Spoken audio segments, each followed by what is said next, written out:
Sandwich বানাবো বলে হাজব্যান্ডকে বলেছিলাম তুমি একটা ডাইস চিজের প্যাকেট এনে দিও তো।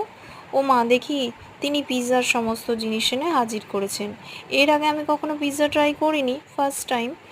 যাই হোক, পিৎজা বেজের দুদিকে হালকা করে রিফাইন্ড অয়েল মাখিয়ে নিলাম, আর আমি উপর দিয়ে দিলাম পিৎজা সস। তার উপর দিয়ে খানিকটা ডাইস চিজ ছড়িয়ে একে একে পেঁয়াজ, গ্রিন ক্যাপসিকাম আর রেড ক্যাপসিকামগুলো সাজিয়ে নিচ্ছি।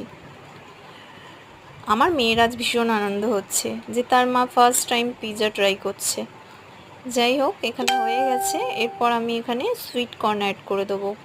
এইভাবে সুইট কর্নটা দেওয়ার পরে আরও খানিকটা ডাইস চিজ নিয়ে উপর দিয়ে ছড়িয়ে দেবো।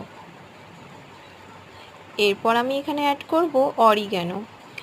অরিগ্যানো ছাড়া পিৎজার গন্ধটা ঠিক ভালো লাগে না, পিৎজাতে অরিগ্যানোর ফ্লেভারটা দারুণ লাগে। এরপর দিয়ে দিলাম খানিকটা গোলমরিচ গুঁড়ো, আর গ্যাসটাকে একদম লো ফ্লেম করে আমি পিৎজাটা বসিয়ে দিলাম তাওয়ায়। 5 থেকে 7 মিনিট বসিয়ে রাখলেই তৈরি হয়ে যাবে আমার একদম দোকানের মতন টেস্টি ইয়েমি চিজি পিৎজা।